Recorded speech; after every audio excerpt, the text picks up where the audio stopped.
En el primer caso hablamos de sus años de formación, pues si bien él mismo se considera un artista autodidacta, ahí están unos años iniciales de formación artística en la Escuela de Artes Aplicadas y Oficios Azules de 2025.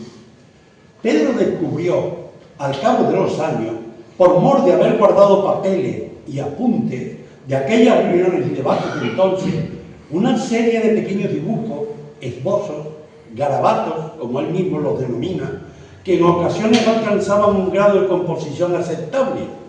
Y no solo para él, pues al ser conocido que esos apuntes o trazos por alguna otra persona, le llegaron a solicitar incluso que les hiciera ese dibujo ya como trabajo definitivo. Y aquella geometría, rutas y caminos, como también los denomina, al reencontrarse con ellos, pasados los años, le iluminaron la idea y propósito de rescatarlo y convertirlos, esta vez sí, en protagonistas con derecho a convertirse en obra para una de sus exposiciones. Tenemos, por otra parte, que Pedro Bellido nos confiesa y recoge en sus ya citados apuntes su notable interés por la simbología y, en concreto, por la simbología masónica. Y este apunte nos ayuda igualmente a descubrir y entender algo más los laberintos de líneas y figuras geométricas que nuestro artista traza en varias de sus obras. Es así como hemos querido ver en algunas de las obras la presencia del triángulo equilátero, con un ojo en su interior, símbolo masónico en efecto, de la omnisciencia y omnipresencia divina, arriba, presidiendo, ojo del que todo lo ve, la vigilancia suprema. Y no solo símbolos en clave, semiocultos, sino también otros fragmentos o recortes ornamentales, como las grecas, que remontan su origen a la Grecia clásica. También el tablero de ajedrez, juego ciencia por antonomasia, al tiempo que símbolo del universo, la dualidad cósmica de opuestos, campo de batalla entre fuerzas opuestas, la luz frente a la oscuridad, el día frente a la noche, el bien frente al mal. Incluso atisbaríamos símbolos de nuestra cultura de origen, reflejados en las pintaderas, sin que como tales hayan tenido que ser incorporadas a sus obras por nuestro pintor. Y de similar modo que en la simbología a la que ha recurrido Pedro Bellido para su obra última, también de los posibles precedentes se ha desentendido Pedro, sin que ello suponga esta o aquella referencia, pues todos somos resultado de otros tantos que nos precedieron. Como él nos confiesa, sin haber estado indagando en nadie en concreto, no es ajeno a quienes mantuviesen antes con planteamientos similares y alcanzarse resultados que se acerquen a lo suyo. Es así como nosotros, no el pintor, viajamos al tránsito del barroco al neoclasicismo para reencontrarnos con el singular arqueólogo, arquitecto, dibujante y grabador Giovanni Battista Piranesi. En él nos detenemos en sus futuristas prisiones, carceri de invenciones, desbordantes de imaginación, con pasadizos y escaleras intrincadas que se convierten en un laberinto desde el que no alcanzar nunca la libertad. Tal fue la invención de Piranesi que esta obra tendría influencia en el romanticismo del siglo XIX, así como en el surrealismo del pasado siglo XX. Escaleras a ninguna parte que volvió a desplegar el neerlandés Maurice Cornelis Escher. En ese siglo, recién dejado atrás, el entrecruzamiento de líneas y cuerpos geométricos alcanzarían un corpus teórico y plasmación plástica propio con la abstracción geométrica de la mano del suprematismo, con su líder Casimir Malevich, y del neoplasticismo y el movimiento textil, con Pierre Mondrian y Theo van Doesburg. Especulaciones geométricas también cromáticas que se extenderían más allá del medio siglo tras la Segunda Guerra Mundial con los minimalistas norteamericanos como Frank Stella, y que tuvo incluso algún desconocido proceso hispano como el artista exilado catalán Virgilio Vallmayor, pionero de la geometría española, como lo define la Galería José de la Mano, que lo ha recuperado. Venimos a nuestro territorio insular y estando cercano a mis indagaciones en la vida y la obra de los Millares Sal, he venido a recordar y relacionar ciertas composiciones también geométricas y en blanco y negro de uno de nuestros más destacados poetas, no tan conocido como artista, José María Millares Sal. A él le hice una serie de dibujos a tinta sobre papel de los años 60 y 70, con el título de Ritmos Alucinantes, en los que combina trazos geométricos entremezclados con formas o apariencias de cuerpo, de referencia figurativa.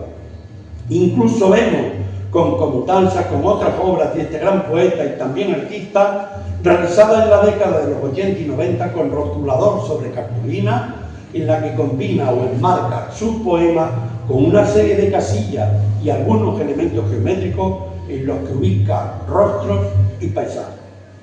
Damos pues la bienvenida a esta nueva exposición de Pedro Bellido, en la que es nuestra casa y su casa, el Instituto de Estudios Hispánicos de Canarias, de nuestro y su Puerto de la Cruz, al que tanto ama como a su Sevilla natal. A ambas ciudades las tiene también presentes Pedro en estas obras desde el propio título de la exposición.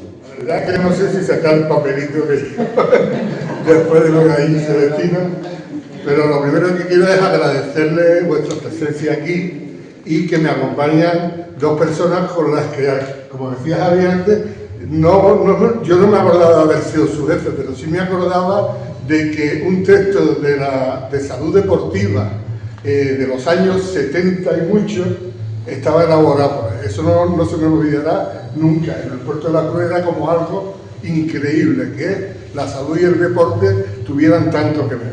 Y Celestino, pues, desde el año 85, 86, que empezó a colaborar con el Festival de Cine Ecológico, hemos sido como el Guadiana, pero últimamente, en los últimos 15 o 20 años, la verdad que hemos estado juntos y somos buenos amigos.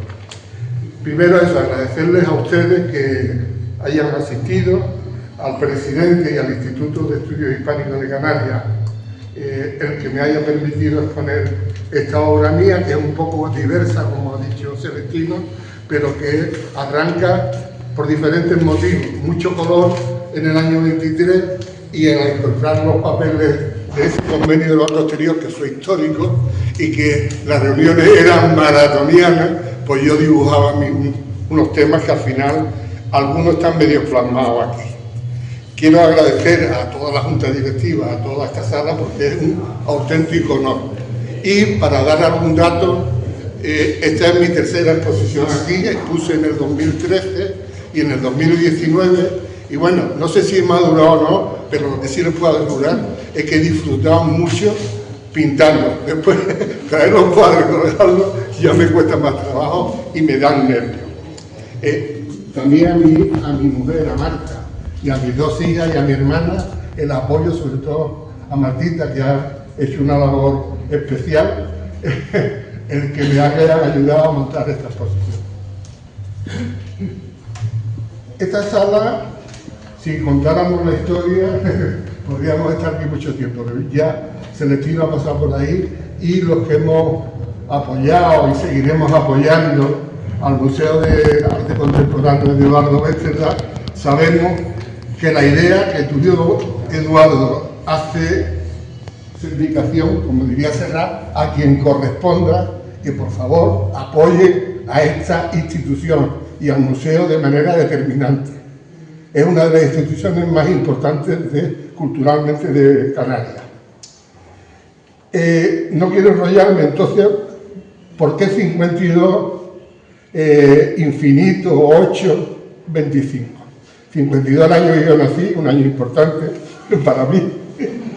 El 8 y el infinito es una madeja que el rey Fernando III, cuando conquistó Sevilla, dijo: Sevilla no me ha dejado, y 25 el año en que estamos. Soy autodidacta. Es verdad que tuve la suerte de, durante mi servicio militar en Sevilla, pues pude asistir a clases de colorido. Ya había asistido un año antes de venirme a Canarias, con don Miguel Pérez Aguilera, que no se me olvidarán nunca las dos frases que me dijo. Éramos como 50, la mayoría de ellos, pues de los más jóvenes era yo.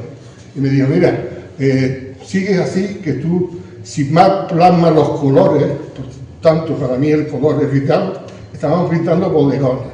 Si plasmas los colores, las figuras seguro que te salen más fáciles. Y yo se venía mucho a hablar conmigo, no sé si porque fuera. Y decía, bueno, ¿y aquí qué material ve usted? Dice, pues mira, aquí hay un pintor nato, que es aquel chiquito, que le digo que cada una cosa hace lo que quiere, pero lo hace bien.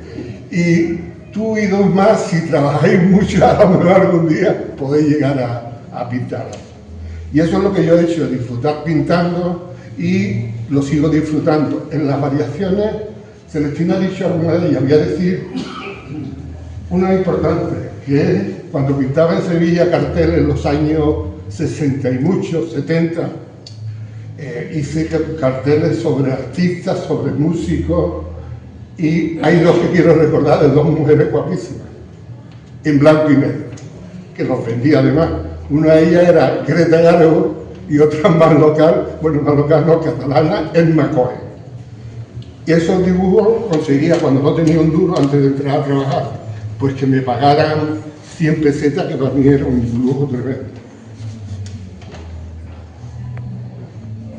En mi trabajo, como también ha dicho Celestino, el color para mí ha sido vital, pero el recuerdo del blanco y negro, sobre todo cuando estaba en quinto de bachiller, y tenía que pasar las láminas a tinta china, con cosas que no conocerán muchos de los que están aquí, con lo que era el tiralínea y el compás, cargar eso, sacar el grosor que te decía el profesor, yo creo que eso era artesanía pura y arte puro, porque lo más importante no era si salía una dice, una circunferencia, sino que no cayera un borrón en la lámina. Y nada, yo finalizar, porque podría decir muchas cosas, pero Celestino creo que ha hecho, se ha explayado demasiado con mi obra. Yo he tenido y tengo la suerte de haber nacido en Sevilla, haber vivido 25 años, es una ciudad de luz, de historia, y también el puerto de la Cruz. Son dos ciudades con mucha luz.